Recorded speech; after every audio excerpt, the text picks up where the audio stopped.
Fine, that does help, doesn't it? Welcome, everybody. Good evening. It's Cabinet meeting this evening. We've got a busy agenda ahead of us. I'd like to welcome everybody. Can we open then by looking at any apologies for this evening? I'm not aware that we've got any. I think everybody we were expecting is in attendance. Is that correct? That's correct, yeah, no apologies. Thank you. In which case, then, can we move to the minutes which are shown on pages 5 to 8 and look to approve them as a correct record of the meeting of the 18th of October? So are there any questions or comments from Cabinet? No, in which case, can I have a show of hands to approve? All those in favour? Thank you. So those are approved. Item 2 then is members' interest to receive any declarations of disclosable, pecuniary or other registrable or non-registrable interests. Are there any? No. Okay. In which case we move swiftly on then to item 3, which is the One Leisure pricing proposal for 2023-24. And we're expecting a report, I believe, from Councillor Simon Taylor and Mr. Greg Holland. Greg, would you like to come and join us?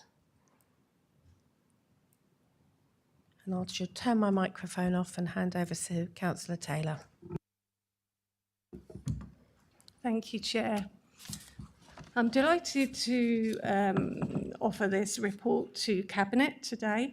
So it is about the price proposal for One Leisure. This is for 2023 to 24. The main aim of the price increase is to mitigate and offset the increases seen through utility, staffing and general operation expenditure. Utilities are budgeted to rise 530k in 23 to 24 from 600k 22 to 23 to over 1.1 million 23 to 24. Staffing costs have increased by 80k, and thus all the other operation expenditures is expected to rise by 10%, which has added around 150k of additional costs to the 23 and 24 budget. This equates to an annual rise in direct operational costs of 760k to the One Leisure budget in 23 and 24. Sorry about all the numbers there. But yeah, if I can, Head of Leisure, Greg Holland, would like to expand on this and give you much more detail. Thank you, Simone. Thank you. Good evening, everyone. So as Simone has alluded to, the main premise of the 23-24 price increase proposal for One Leisure is around three key options. The first option of which was no price change at all. Option 2 was an increase of 8.7%, which alluded to about £194,000. And then option 3, a 12.8% increase of £483,000. Now, following an extensive review and a competitor analysis undertaken by senior officers, both myself and colleagues, the proposal and selected option was the 8.7% increase of £194,000 to ensure that we remain competitive within the local market, because we know that there's been other local operators that have been introduced to the local market, but also based upon the cost of living crisis that we're currently looking at as well at the moment, and ensuring that we've got some sustainability within our business. Moving forward into 23 and 24, we've just finished the budgeting process. So as you can see from the report, we're identified to make a deficit of £274,000. And one of the key reasons we've identified option 2 as the best option is because we believe that this will help support us both from a sustainability point of view, but it will aim to get us back to a near break-even position, with the addition of, obviously, subject to approval for the price increase, near to break-even. It's important to note that over the last 5 years, the One Leisure has actually costed the council about £1.4 million, and over the next 4 years, from 23 to 27, it will cost about £1.28 million. So, as an example, if an 8% increase was continued for the preceding years, it would generate over £800,000 and actually reduce any operating deficit over that period to about £400,000. Within the report, it's very important to note at this stage there are a number of pricing opportunities that we took the opportunity to review and analyse. So, for example, to try and ensure that we remain and keep our facilities accessible, we've removed the pricing barrier for under 3 swimming. We note that obviously some of our local neighbours have actually increased the price of under 3 swimming recently. We know that we've retained the same pricing level for 3 to 15-year-old swimming as well to ensure that there's accessibility and we can retain and make sure people come into the leisure centres. Importantly, we've removed a concessionary pricing for simple things like attending the fun zone across the leisure centres, the soft play areas. And we've also remained and retained, importantly, the pricing structure across our active lifestyle programme, making sure that the people most in need of our leisure facilities and our active lifestyle programme can continue to access those classes. We've also removed the timing barrier for our student membership as well. Previously, they had to be in the leisure centres by 4:30, and now they can access the leisure centres 7 days a week at any particular time. Following the approval of the report, we'd look to communicate to our customers from the 1st of December and then implement the pricing increase from the 1st of January 2023. Thank you. Thank you very much. Are there any questions of clarification at this stage? And then I'm going to invite the Chair of Overview and Scrutiny to the table. Councillor Ferguson. So it's a question. I spent quite a long time reading through this today and all the public available information about One Leisure, and I was slightly confused about the definition of a deficit, when in other documents it seems like the actual leisure centres themselves have a small surplus. So can you clarify that the deficit is because this is not just the leisure centres but the whole of the active lifestyles programme as well? Is that correct? So thank you for your question. So just to come back on that, the report has been written around One Leisure as an organisation, both including active lifestyles and the leisure centres. So upon review and looking at the information, we can see that in 2017 and 2018 and 2019, the leisure centres, as you state, did make a surplus of circa £150,000 over those 2 years. But within the same 2 years, because you add in active lifestyles and some other codes as well, the actual organisation as One Leisure actually made a financial deficit and a cost to the council over those years. So just as a comment, I think it would be helpful if in future reports we separated those components out, because I think we have to decide whether One Leisure is a commercial proposition, as in the leisure centres, or a public health initiative, and those two things are slightly different. So I appreciate clarification, but in future it would be helpful if we could clarify the difference between those two things, I think. Thank you, Councillor Ferguson. Any more questions of clarification? Councillor Davenport-Ray. Thank you. As our residents continue to feel the pressures of the cost of living crisis, can you just explain which categories are available for concessions on these rates, whether they're increased or not?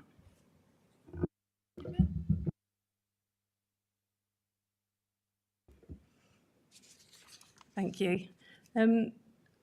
Where do I start? We have many. I can touch on probably about, well, I think we'll be here all day if I say every concession that we have within our active lifestyles. Certainly, One Leisure concessionary membership scheme, we currently have 629 concessions issued. There's 398 issued or renewed since this year in April. There are pay-as-you-go options available, or monthly options. And at £22.50 a month, that's 44% discount on the regular price. We've got, that's the actual concession, that's the membership scheme. We've got undefeatable scheme, £29 per month, that's a 28% discount. Active Lifestyle Platinum membership, £33 per month, 16% discount. I can go on. We have got so much. We've got walk-in sport. The walk-in sport sessions deliver football. There's three areas that do that. Netball, 4 areas, walking, netball, across the district, including 2 external venues, which is at Yaxley and at Hemmingford. Nominal charge £3.30 is applied with a 10-session pass available for £31, again to be used over the 12 months. I seriously could go on, and I still haven't got everything here. We offer many concessions, and the active lifestyle pricing is aimed to continue supporting our ambitions around health and well-being. Thank you. Unless there are any other comments or clarification at this stage, I'm going to invite Councillor Kerr to come and join us because she's part of the Overview and Scrutiny panel. She's the chair, and this was discussed on the 3rd of November. I'm going to hand over to you to give us a summary of the discussions and the points that were raised. Thank you. Thank you, Cabinet and officers. So I'm presenting the comments from the Overview and Scrutiny panel from the 3rd of November. The proposed option 2, with the average price increase of 8.7%, was presented by the portfolio holder, Councillor Taylor, and the interim head of leisure, Greg Holland. Most councillors broadly agreed with the proposed option 2 price increases, with the focus on One Leisure needing to remain sustainable while staying within the financial reach of residents. The importance and connection between physical and mental well-being was highlighted, and reassurance was sought that the attendance, customer retention, and new membership will be monitored across One Leisure sites and reported back on a quarterly basis. The panel were advised the quarterly reports are seen at the other Overview and Scrutiny panel. It was highlighted that the previous administration had made no increases to prices over the previous 4 years. There was particular concern for those in financial constraints. Increasing prices would force some residents to choose between heating and food, so therefore fitness and leisure would not be considered or maybe even forgone with the increasing financial pressures on household. Concerns that people on low income were being priced out of the facility, and the panel was reassured by the executive that the executive were mindful of the current economic climate and had ensured that One Leisure concessionary schemes, which you just heard about, have been made more visible on the One Leisure site and are extensive. Councillors questioned what work had been done by One Leisure on generating alternative revenue. The panel were told that it's being picked up under the One Leisure Active Lifestyle umbrella, as well as continuing work with other local fitness groups to maximise revenue streams and access to fitness for all residents. There was also concern with improving the engagement with their 15 to age group, which had the highest dropout rate. The panel were assured that the new business strategy was being developed, targeting promotions at certain age groups, which will be brought to the panel in the forthcoming months. The panel inquired whether the predicted increase of 88% in energy bills was still realistic. The panel were assured that the figures were based on what is known at the moment, but would be continually monitored. There was concern the proposed model relied on consistent footfall at the current rates, which may not be the case if prices were to increase. And there was concern from several councillors that there seemed to be no alternative plan if in the 6-month review, there showed significant reduction in the use of the centre. The panel was reassured that footfall and income were regularly reviewed and action would be taken as required, but those councillors remained concerned that the increased prices would result in a section of society from being prohibited from using the centre, and that the footfall would drop. There was concerns over the potential loss of public swimming pools across the district, and highlighted the plight of Sawtry Swimming Pool. The panel heard that this facility had previously been managed by the council but had been transferred to another leisure provider under the previous administration. It is understood this facility is no longer in use. It was discussed that that example of the Sawtry Swimming Pool highlighted the importance of the proposed price increases to ensure economic sustainability across the centres. So to summarise, the panel understands the importance of the One Leisure facilities within the district, not just for physical health, but for emotional and mental well-being. The panel generally recognise and accept the need to increase the prices to counteract inflationary pressure on wages and the sustainable rising in energy bills to enable One Leisure to become economically sustainable. Therefore, the panel accept the adoption of Panel B and consider it the better option. However, the panel would seek reassurance that the alternative strategy be found in case there were significant reductions in the use of the One Leisure facility after the price increases have been implemented. Thank you very much, Councillor Kerr. Really clear report.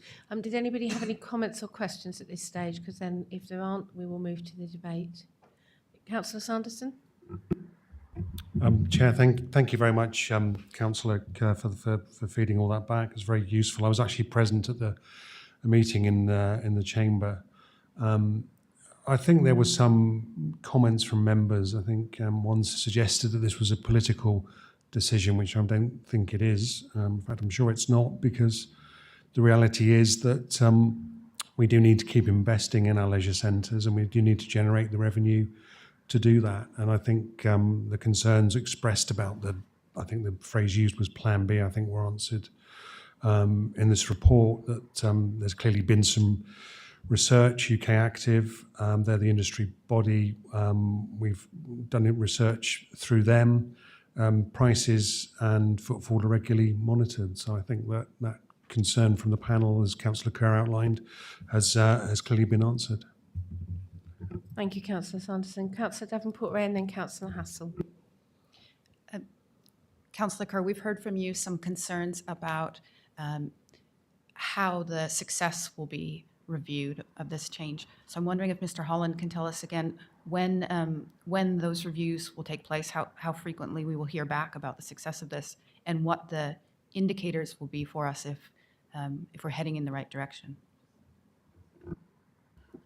Can I just say that we have extensively spoken about this, and what we're trying to say is, I don't like the term Plan B, because it's a strategy that it's all encompassing. What we plan to do, it's not, it's Plan A, it's not going to work, what's Plan B? It's all encompassing within a business strategy. And I'd just like to take this over to Greg to expand on this. Thank you. Thanks, Simone. So One Leisure already work under a business strategy already. We're currently underway about implementing and launching a new strategy in early next year. But Simone is right that the One Clear plan is part of the business strategy, and the key driver for change is around the recovery in the health and fitness direct debit. It makes up over 50% of the direct revenue for One Leisure. And we need to ensure that we get back to pre-pandemic levels. At the moment, we're at about 75%, which is a national average, again, based upon UK Active information. And we know that is around £400,000 of revenue. So we've recently worked with a partner to implement a new sales management system and process for all of our staff to be educated and trained, so that we capture every person that walks into our leisure centre and turn them into a sale and a new member, which will help generate.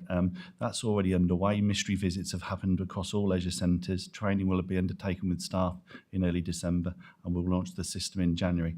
So we're aiming that will generate new revenue in the new year, 23-24, and obviously have a 12-month position in 24-25 where we'll retain that. Coming back to your wider question, again, I'd have to seek advice in terms of coming back and how often we would present back to you, but it would definitely be on a quarterly basis, I think. Thank you very much. I think a number of people are probably quite intrigued by the mystery shoppers. Councillor Hassel. Yeah, I just wanted to seek reassurance that I'm correct in my understanding that our most vulnerable residents are not going to experience price rise. I think with the concessions that I think, Councillor Taylor mentioned, but I think, Greg, you also said that there is a whole series of things that you've done. In fact, you've actually improved the offering to some of our poorest residents. That's correct, isn't it? Correct. So our Active Lifestyles programme, as is outlined within the report, will not receive a price increase. So anyone that's taken part in an Active Lifestyles programme or session will have the same price as they had this year, next year. And you're right, within the report, we've removed pricing barriers for under 3 swimming. We've retained the same price for 3 to 15-year-olds. We've removed the concessionary price for the fun zone, Leos, across the leisure centres, the soft play areas. We've removed timing barriers for the student membership, which gives them greater access, albeit there's a slight increase there.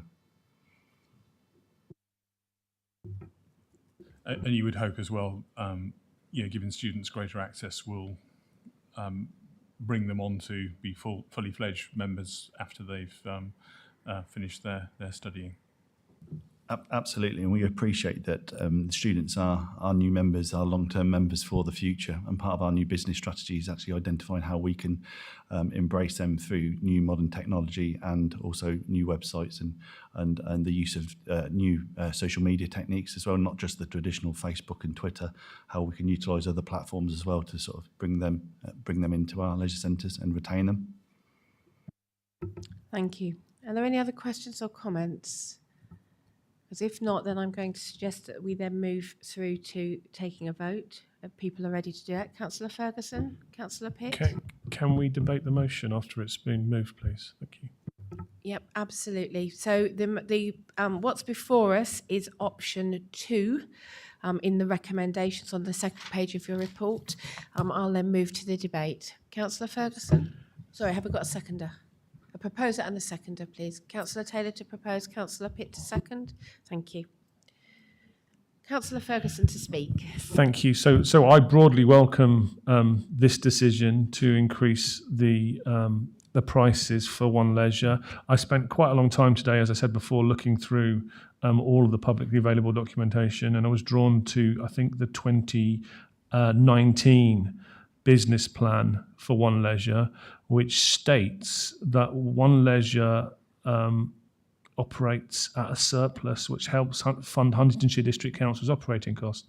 The aim of each One Leisure facility is to generate a surplus, and investment has been delivered to all the sites to ensure this continues. The same report says One Leisure has moved through a period of development where its traded losses were in excess of 1.5 million per annum to a surplus projected of £380,000 by the end of 2019-20, which never happened, perhaps because of COVID. But the same report also says that this kind of, so I do welcome that you said there is a small surplus from the leisure centres, but the same report also says this has been achieved through some dramatic thinning of employee numbers, re-establishing realistic pay grades and management expenditures with very tight controls in place.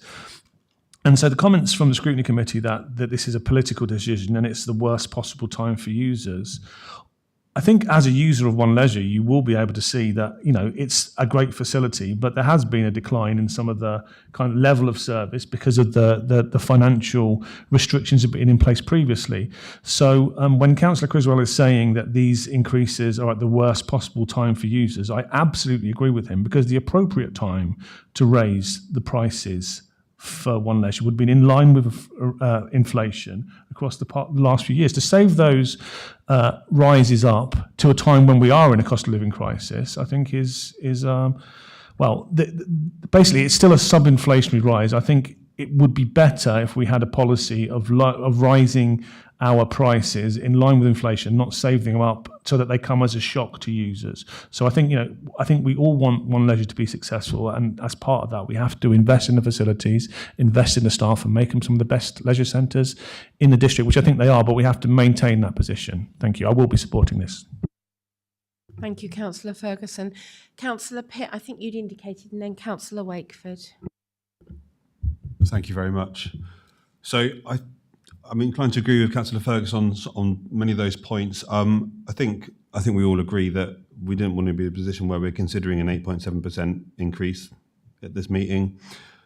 However, I think behind that figure there is some quite encouraging detail. So, for example, the monthly direct debit for membership remains the same, and I think that's a really key thing when people are looking about how to save, get through this really difficult time, and they see an increase in that large bill coming out. That's going to be a bit of a prompt for them to reconsider, and I'm really pleased that that's remaining the same.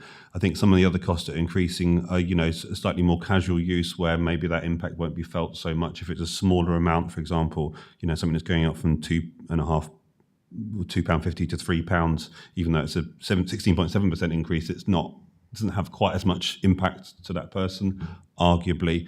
I think it's been quite well thought out. I think also it's a really complicated picture because we have been debating, is HCC in a position of being a commercial gym operator? What is our role in this? And I think it's quite a complicated picture to unpack. I don't think we should just be going into commercial spaces for the sake of it. However, we do also operate the only swimming pools in Huntingdonshire that are open access, and I think that's absolutely vital that service is available to people. People need to learn how to swim, and if they don't have that option, there's a serious impact to that. And so I think the overall direction of travel that we're looking for the whole One Leisure operation to be cost neutral to the council is entirely appropriate. There are people that live in more remote parts of our district that won't have the opportunity to access some of these services, so it's not fair that people in the towns living below walking distance have a superior service, at the cost to the taxpayer. So I think that whole movement, I think some things will always be more cost effective than others. Some things will have to subsidise others. That's the nature of running any kind of venture, shall we say. So I really welcome the approach that's been brought to this exercise. Thank you. Thank you, Councillor Pitt. Councillor Wakeford. Thank you. I broadly concur with councillor colleagues who've contributed on this. I think One Leisure provides a hugely valuable service to our residents, and having that public offering, including, as councillor Pitt flags, providing access to things that are very challenging to make profitable, like swimming pools in the district, presents enormous value. And frankly, I would love to be in a world in which we were able to entertain a serious conversation about a level of public subsidy to support the delivery of those facilities, and we could sort of consider that. But I think the world we're in is completely different to that. The financial context is well understood by colleagues, and I think in that context that the principle that One Leisure needs to break even as a commercial entity has to be sound. We've heard reassurance in response to a question from Councillor Davenport-Ray, as well as comments on behalf of the scrutiny panel about the concessionary fare users being protected, and I think to do otherwise than catch up with the increases to an extent here in the fees, we would, as colleagues have flagged, be forcibly subsidising this from the council tax bills of including our most vulnerable residents. So I don't think anybody is happy to need to make this decision this evening, but this has got to be the sensible decision for us to make, and I'm happy to support it. Thank you very much, Councillor Wakeford. Unless there are any other comments, then I'm going to move us through to a vote. So we have a recommendation in front of us for option 2, which would come into force from the 1st of January 2023. All those in favour, please show. That's carried unanimously. Thank you very much. Thank you to those who've joined us to speak. It's much appreciated. That then moves us on to item 4, which is the Huntingdonshire Transport Strategy on pages 29 to 38 of your document. This is where we're going to seek approval for the submission of a formal consultation response on behalf of the District Council to the County Council on the draft transport strategy. And Councillor Wakeford, I think you are down to present this, please. Thank you very much. You have me for the following 2 items, which are conceptually similar, but for formality's sake, well, we will tackle them separately. As Councillor Comboy has flagged, these are not consultations in our gift entirely. These are HDC responses to the County Council, because Huntingdonshire District Council is not a transport authority. As we will be well aware, County and the Combined Authority have transport responsibilities in a complex interplay. But we have before us then, as this item, the Huntingdonshire Transport Strategy from the county.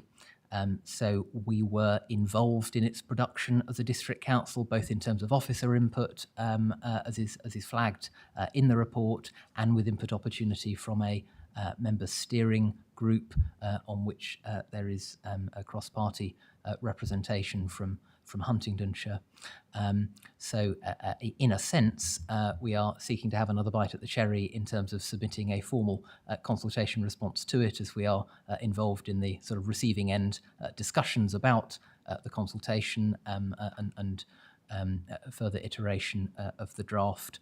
But we felt it was helpful to formalise a standalone response here. Eagle-eyed readers will note that the advertised public consultation deadline has passed, but we did secure a special agreement from County Council to receive input on this and the following item that would enable us to go through our proper democratic processes, as opposed to sort of rushing something and bypassing them, which is not what we wish to do. So I think the report speaks for itself, but basically we think, not unrelated to the fact of council involvement in its production and predating to an extent this joint administration, we think it's broadly helpful, supportive of its ambition. There are challenges, though, that we're raising for specificity on delivery in terms of timescales, cost, and funding opportunities.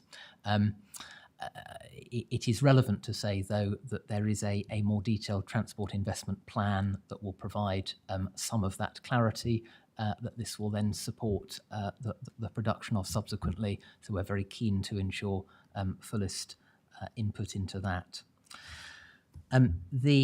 Just skimming through the document, on page 32 of our packs, at the end of 3.1 is a diagram that may be of assistance to colleagues in understanding where this and in fact the next item fit in to the network of policies here.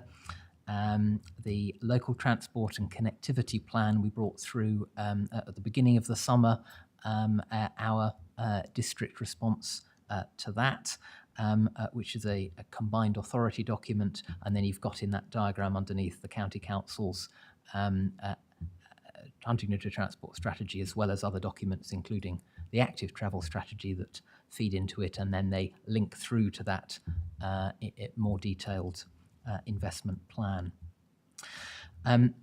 We are also flagging the lack of confidence inspired by the imperfect maps in the document. They may be trivialities, but not entirely reassuring to readers. So we are flagging that. It was picked up as well in scrutiny, and turning explicitly to scrutiny discussion.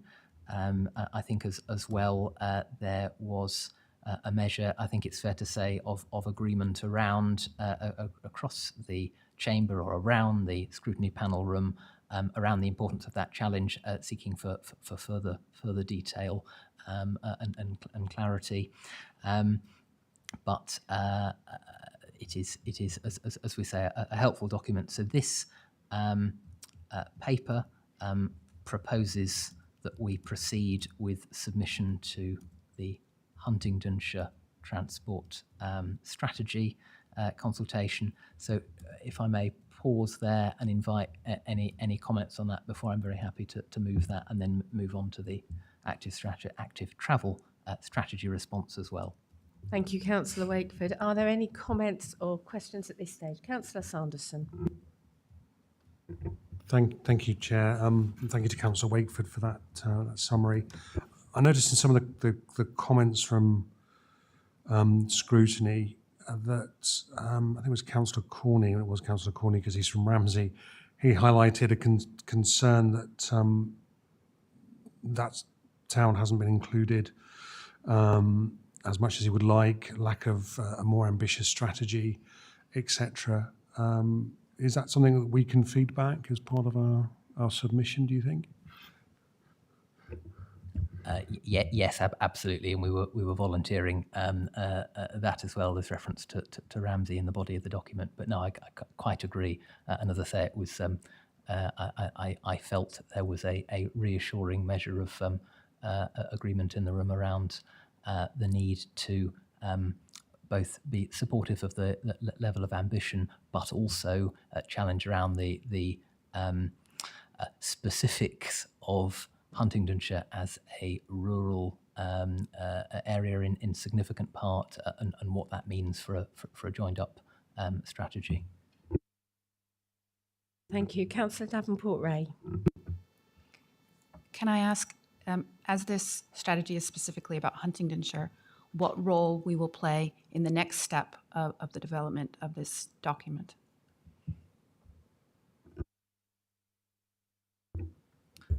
Thank you. So I believe there is currently scheduled a meeting of the Huntingdonshire Transport Strategy Member Steering Group, if I've got the name correct, in December, on which we have representation, where I believe we are expecting still to receive consultation responses and consider. So absolutely, we remain plugged into that. There is, given the fact this applies to Huntingdonshire, there is a significant measure of officer input to county, as I've said, albeit we are not set up or resourced as a transport authority independently. But so I used the phrase earlier, we get more than one bite at the cherry in this. This is just making sure that our particular concerns are picked up sort of formally and are heard as clearly as possible. Thank you, Councillor Wakeford. Are there any other comments or questions of clarity? Councillor Pitt. I mean, just very quickly, I think this is obviously worth being involved in this discussion. I'm really look forward to having the meaty discussions about what actually is going to happen, because we can all agree about what the priorities are, and I think they're fairly inarguable, really, but actually it comes down to policy. And I'm inspired by the work of the Greater Cambridgeshire Partnership to actually come up with something quite visionary. Whether it goes through remains to be seen, but I think this is the kind of bold action that I think we should be reflecting on and moving towards in Huntingdonshire. So look forward to this being passed and moving on to the next discussion when we actually get down to into the detail. Thank you, Councillor. And is there any more questions or comments at this stage then?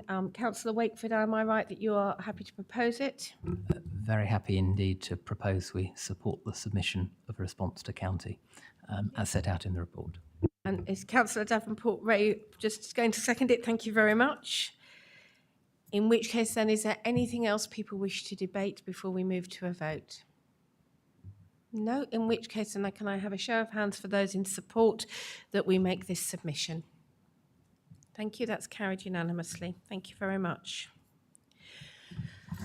In which case then, Councillor Wakeford, you are also on for item 5, which is the active travel strategy for Cambridgeshire public consultation.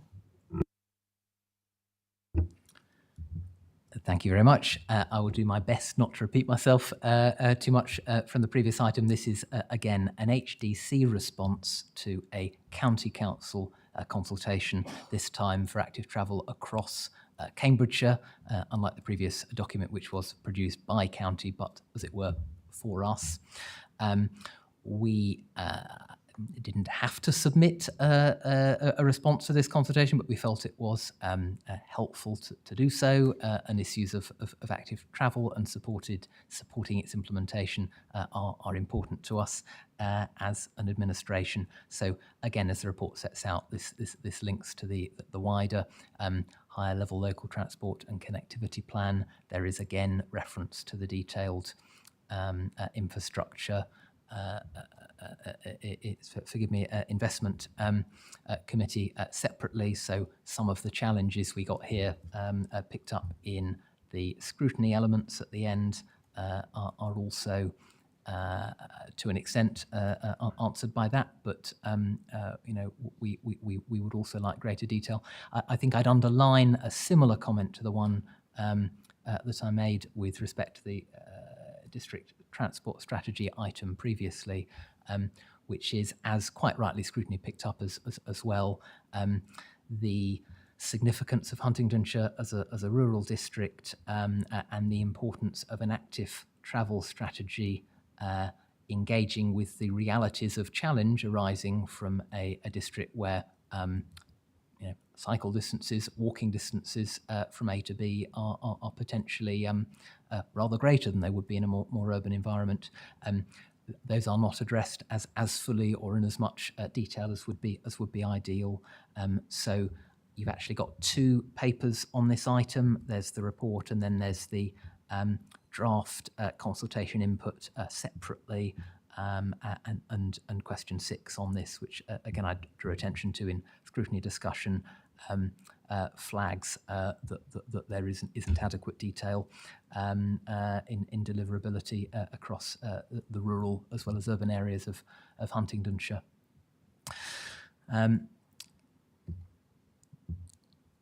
Just turning explicitly, if I may, to other aspects of scrutiny.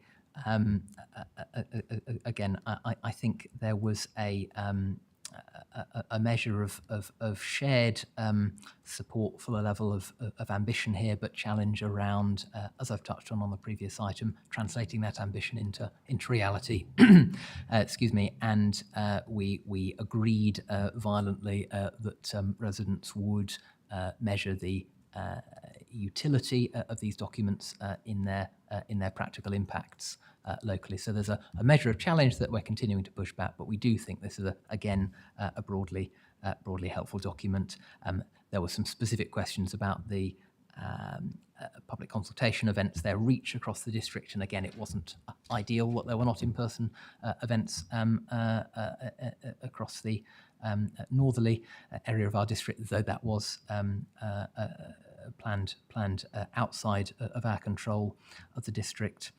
And again, scrutiny flagged the reality of the challenge that for a lot of our residents, giving up private car transport is a long way off as a possibility, but we did discuss how supporting progress towards active travel is still valuable in a context in which there's a measure of private car use still retained for the foreseeable future, so it needn't be all or nothing. And I will leave it there, if I may, Councillor Conboy, and again, I'm happy to take any comments or questions. So before I open the floor to comments and questions, I'm going to very cheekily ask one from the chair. You raised the issue about the coverage across the district. Are we confident that officers that we are working with externally understand that fully, to make sure that we don't find ourselves repeatedly in a position that we think that some parts of our authority doesn't get as much attention as we would wish? Thank you. And yeah, I cannot speak for other authorities or their officers, but we are clear about that challenge, that larger, higher tier authorities in Cambridgeshire covering hunts absolutely do need to grasp the importance of our particular challenge. It's not unique to us, but particular to us around that rural urban mix. We are taking all opportunities to underline that point, as it were, officially and unofficially, or publicly and directly. So very happy to give that assurance. I think on this consultation response, we are making that clear again through all channels to our interlocutors at county, and further to discussion on this at scrutiny. We have reviewed the language we've used here to ensure that we are as sort of blunt as feels constructive and helpful about that point. Thank you, Councillor Wakeford. I'm sure colleagues across the authority will be really relieved to hear that. Councillor Davenport-Ray, you caught my eye next, and then I'll take any other questions and comments. You mentioned that this is the type of consultation HDC would not normally respond to because we're not a transport authority. But I think some of the concerns that we see expressed by scrutiny are addressed just in the fact that we are responding. I think even though we're not a transport authority, by sharing our views about active travel shows how important that topic is to us, and the importance of thinking about different geographies and how to tackle that problem with different geographies. So I'm very happy to see that we have created a response. Thank you very much. Are there any other comments? May I just, I hesitate to generalise as to what we might normally do, but I absolutely agree with the sentiment that I think prioritising as required submission on this county-wide document as well was important. And yes, I don't mean to exaggerate the level of agreement at the scrutiny panel around that challenge to this, because people want to make sure it is worth the paper it's written on in terms of being deliverable. But as I said, I think that does echo with our challenge, and the very fact we are seeking to influence it, I think is valuable. So, the question is well put. Thank you. Councillor Pitt. Thank you, Chair. I'm constantly fascinated by active travel as a concept, because it feels like one of those sort of slightly fashionable sort of political footballs that gets sort of kicked around very gently. And I'm also sort of quite often frustrated that when I see interventions happen, they feel a little bit surprising. I think really there's intractable challenges around built environment and actually properly getting to the heart of addressing these issues. So in St Neots, where I live, the cycle lanes are invariably shared use with pavement. I feel less safe on a pavement than I do on a road as a cyclist personally, because pedestrians aren't aware there's a bike coming up behind you. So these problems are really difficult to solve. And I think the reason why it's really important we get involved in this discussion is actually maybe we need to look at turning the challenge on its head. And essentially, if you've want to encourage people to cycle to the places they want to go, maybe the issue is you need to move to places they want to go to near where they live. Because if your local leisure centre is 5 miles away, you're probably not going to cycle there. If it's half a mile or a mile away, you can make that decision. So I'm really happy that we're getting involved in this discussion. I think it's an issue for our economic development team. I think it's an issue for our local plan. I think these are the sort of ways that we'll actually deal with active travel in a meaningful way, rather than just the odd cycle rack here and there. Thank you. And before I hand back to Councillor Wakeford, it has been part of the conversations also coming up through the place strategy. So where there's been some really creative thoughts around how we might address some of this. Councillor Wakeford. Thank you. You took the words out of my mouth, Councillor Conboy, quite rightly. And Councillor Pitt made reference to the local plan as well at the end of that contribution. I was going to say, at risk of talking wildly beyond my brief in terms of my portfolio responsibilities, I think absolutely there is a linkage to the, and a linkage of these policies to the emerging local plan and our sort of broader priorities, which is not unrelated to our interest in submitting to this consultation in particular, in order to try and ensure that policies can line up as much as is helpful for us to deliver on those objectives. Thank you, Councillor Wakeford, and apologies for leaping in. Are there any more comments or questions at this stage? Because if then, I'm going to look for a proposer and a seconder. Councillor Wakeford, are you happy to propose? And somebody please to second? Thank you, Councillor Taylor. In which case, then I'm happy to move to the debate. Is there anything that councillors wish to debate that we haven't already addressed? Nope. In which case, then can I move to a vote? All those in favour, please show. And I should just put your hands down for a moment. To do this correctly, I should remind you that it's 2 parts to this vote. I'll take them both together if you're in agreement.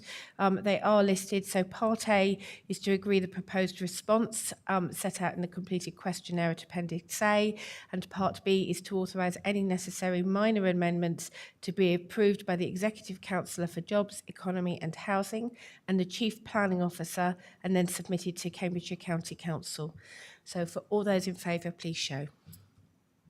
Thank you, and again unanimous. Thank you very much, and thank you, Councillor Wakeford. We've rather challenged you this evening. Thank you for covering both those items. Can I move us then on to item 6, which is the corporate performance report? and this is the report that covers Q2 of 2022-23. And Councillor Ferguson, I believe this is over to you. Thank you, Executive Leader. So it seems like only a few weeks ago since I reported on Q1 performance, but such is the unusual aspects of the reporting cycle that we're here again for Q2. This is a similarly positive report, although it is fair to say that in overview and scrutiny, there were some challenges to the veracity of some of the scoring of the measures, most of which I agree with, and we can perhaps get to that at the end of this. So as usual, it's split into key actions, corporate indicators, and corporate projects. And before I get to those, I just want to pull out some of the highlights for me with relation to how HDC is responding to the cost of living crisis. So KA15, which is the energy bills rebate scheme, which is now complete, has paid out £9.4 million to 62,000 households. It's something that the District Council wasn't very well set up to do, not something we're usually asked to do, and so it's been an exceptional effort by officers to get all that money out to residents on time. The Residents Advice Team in KA16 have supported 632 residents, including 436 new customers during this quarter, to support with them with budgeting and helping residents to work with what they have rather than have them continually relying on the continuous issue of household support fund vouchers, which is not sustainable. In KA23, we're working with 15 community and voluntary organisations to address health inequalities in the local area, and KA24, community chest grant funding totalling £7,700 has been awarded to community groups. So going to the key actions, as you can see from the first table, these are almost all positive. So 88% positive, 23 on track, 3 amber and 0 reds. The amber scores, one is to do with the launch of a new Invest in Huntingdonshire website, which we've taken a very sensible decision to bring in-house and implement technical improvements to save costs and enhance security, which I think we'd all agree with, which has delayed that project. KA19 is to do with the design for a War Boys housing development, which we are at the mercy of external plastic planning issues. And KA21 is the refreshed community strategy, which will be informed by the place strategy, which isn't available yet. So most of those are, almost all of them are green or rescuable as ambers. With respect to corporate indicators, 15 are green, 7 are amber, and 1 is red. Of those ambers, I think 4 are very close misses. So almost like amber tinged with green. So the PL1, which is the percentage of household waste reused, recycled, or composted, was 4,000 tonnes lower than expected. But Ollie assures me this is because we had a hot summer and there was just less green material around. We'd had less growth in plants, and so there was less for us to collect. PL8 is a percentage of residents with indoor 4G mobile access, which is largely outside of our control. PL11 is the number of active customer portal accounts, which we hit 98% of the target, so we were very, very close. And PL15 is number of One Leisure facilities admissions, which was a little bit lower than we'd anticipated, but only because of IT issues meant that we couldn't log everybody who went through the access gate in St Ives. So if it hadn't been for that, we would have been ahead of target. There are 3, I think, remaining ambers, which are cause for concern. So the average number of days to process housing benefit claims increased from 22 days to almost 24 days, which I think is a matter of real concern for people who are facing financial crisis. And this is because there's been a 16% increase in the number of claimants. And so the team is moving around resources to correct this and address this. So it's one of those kind of cost of living crisis things that's starting to hit us, and we have to be responsive in our reaction.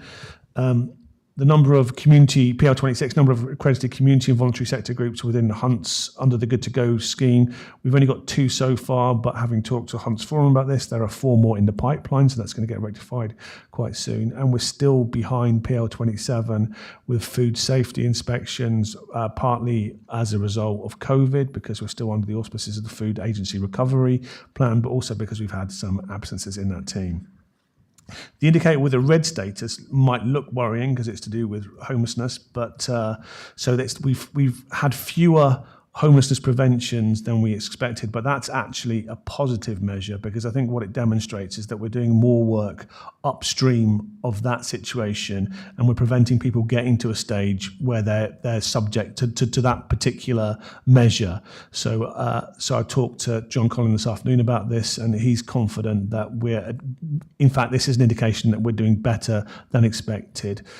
So we're also seeing a reduction in the number of families in temporary accommodation. So we're about 120 this year, whereas previously it was about 130 or 140 at that time. There's also some cyclic variation in the year, and that Q2 is not one of the highest ones, and we expect to see an increase in homelessness going forward. Finally, with respect to the corporate project statuses, there are 5 green, 5 ambers, and 1 red. The red is to do with the e-billing project, which was delayed because of the energy bill rebate, which will be picked up again. We're going to start doing pre-work for that project in Q4 with planned delivery sometime in 23-24.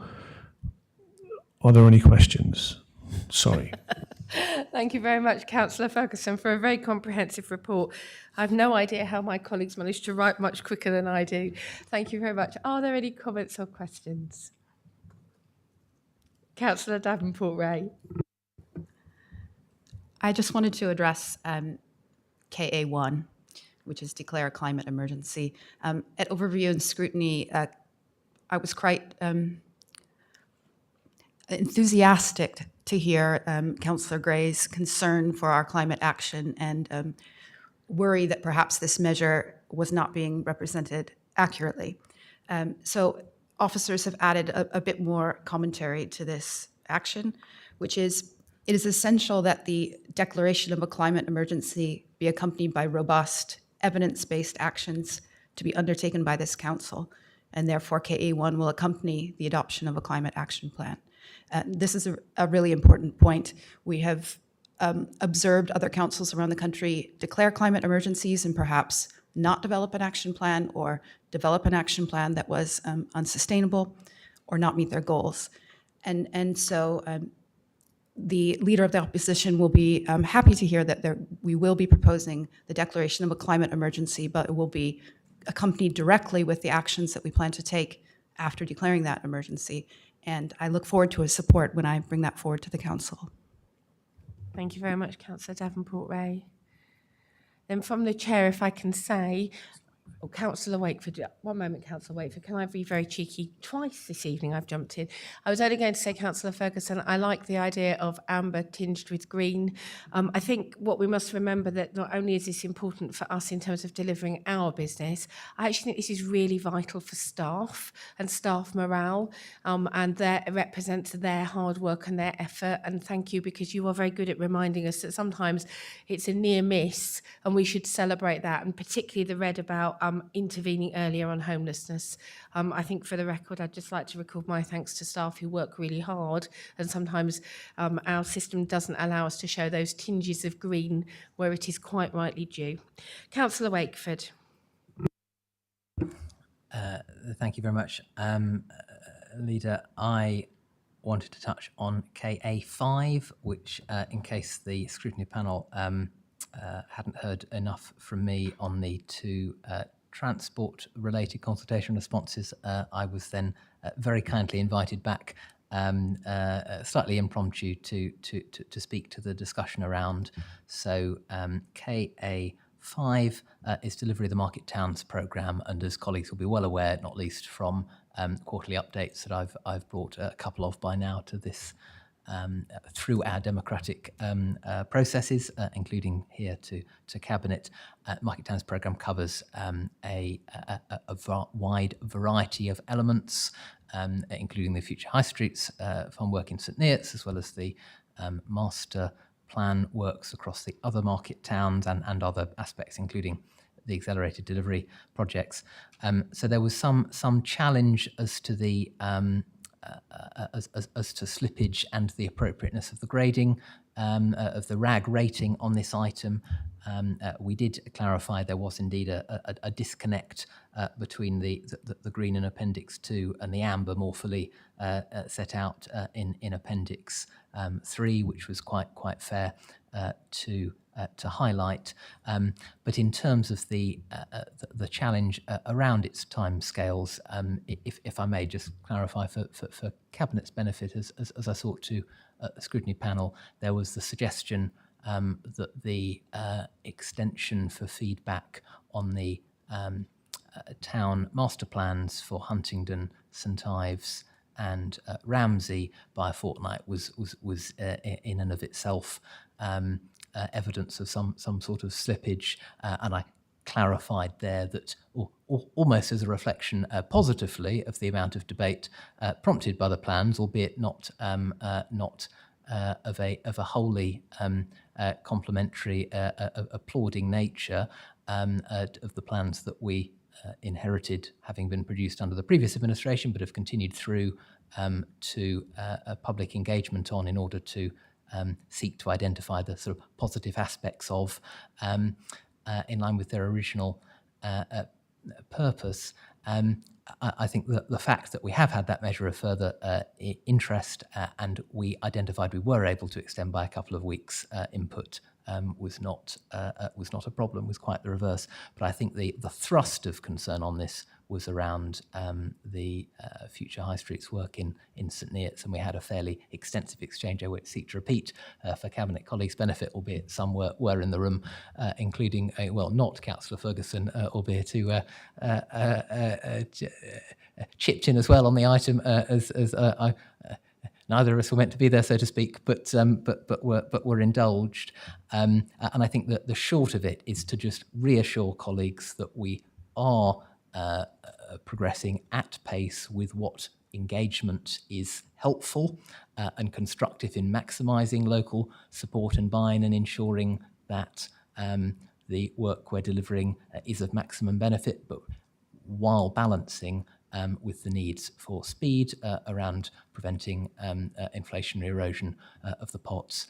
The suggestions made at scrutiny panel that in a sense everything was all ready to go and we just had to press a button, and we've been endlessly consulting for no purpose since for the last 6 months.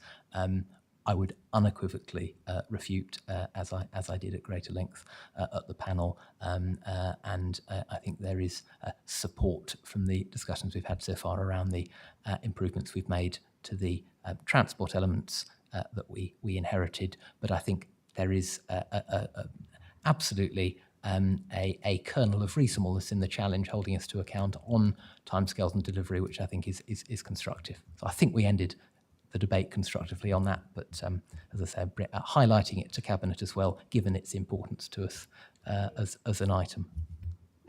Indeed, thank you, Councillor Wakeford. Councillor Ferguson.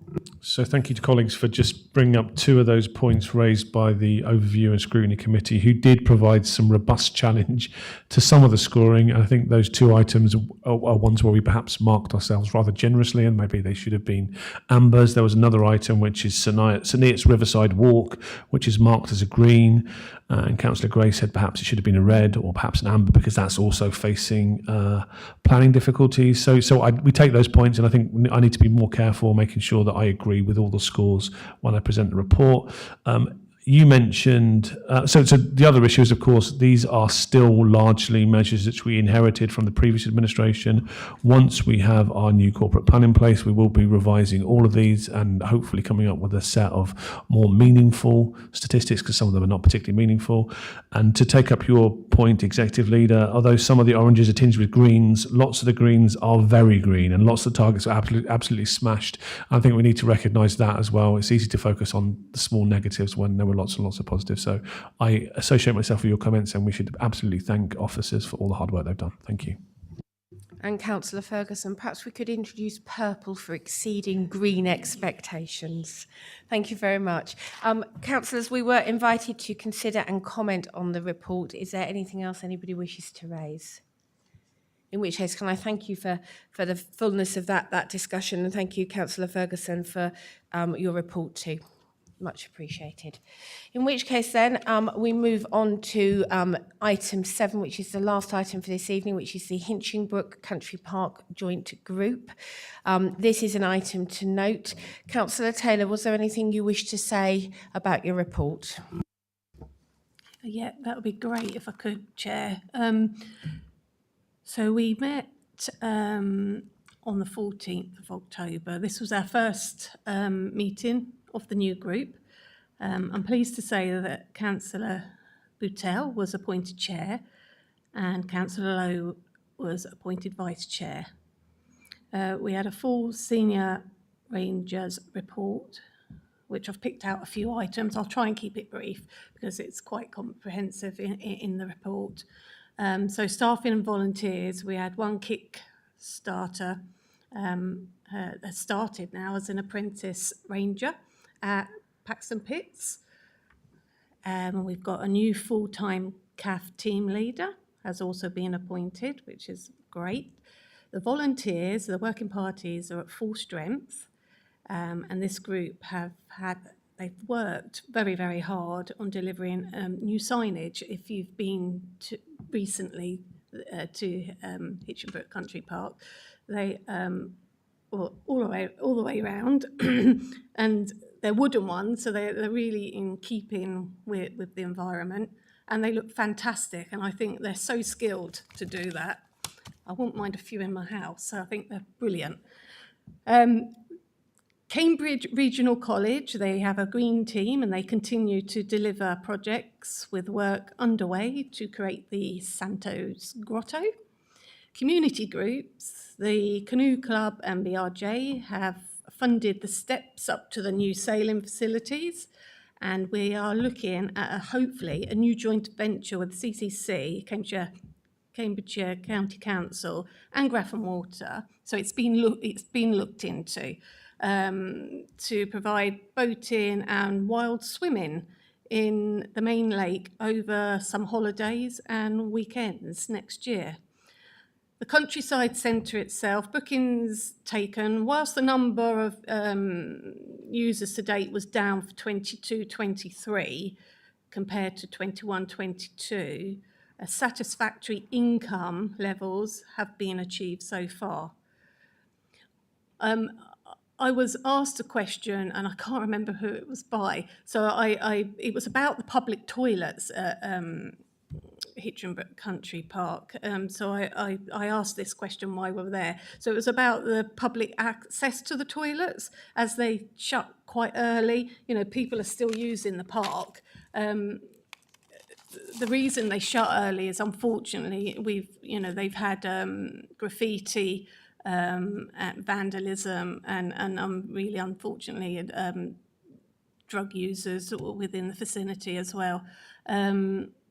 However, with the new complex, they are going to hopefully note and put some thought into giving greater access to the redevelopment of the project. I mean, you know, we touched on it today when I spoke to Open Spaces. It could be that, you know, the Countryside Centre will be open longer as well, so that could be a fix. Events and activities and promotions. Halloween's already taken place. Coming up, Santos Grotto and Santa Paws. Santa Paws tickets have been sold fantastically well. Santa Paws is for doggies, so they don't get left out. We've got New Year's Eve party coming up there, and when we'd finished our group meeting, we had a look at all the redevelopment plans there, and we have decided as members to meet 3 times a year now as opposed to 2. And that's it. Thank you. Thank you very much, Councillor Taylor. I was very touched by the Santa Paws. I have to say it raised a wry smile when I saw it advertised through social media. I was very encouraged, having made a visit to Hinchinbrook Countryside as part of a public meeting I'd attended, how inclusive the Santa's Grotto is. for all youngsters. And I thought that was a really lovely offer and quite appropriate. Is there any questions or comments on Councillor Taylor's report? Councillor Hassel. Thank you, Chair. I just noticed the membership of the group is made up of Cambridgeshire County Council and HDC as well.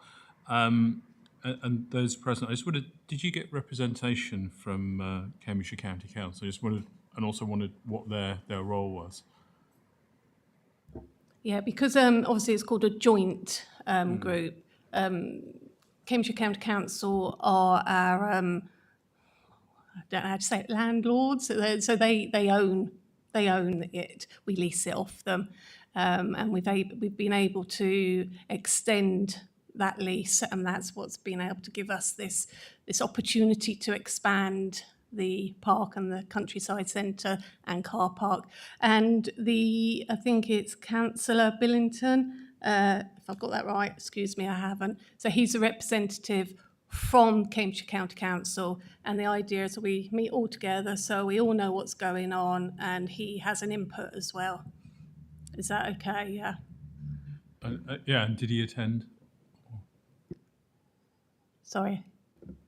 Did he attend the meeting? Oh, sorry, beg your pardon. No, it wasn't. I did make sure that he was getting the invites, and I did ask that we follow up on that just to make sure that he is getting the invites, because it was noted that he wasn't there, and we were just a bit concerned that the invites were getting to him.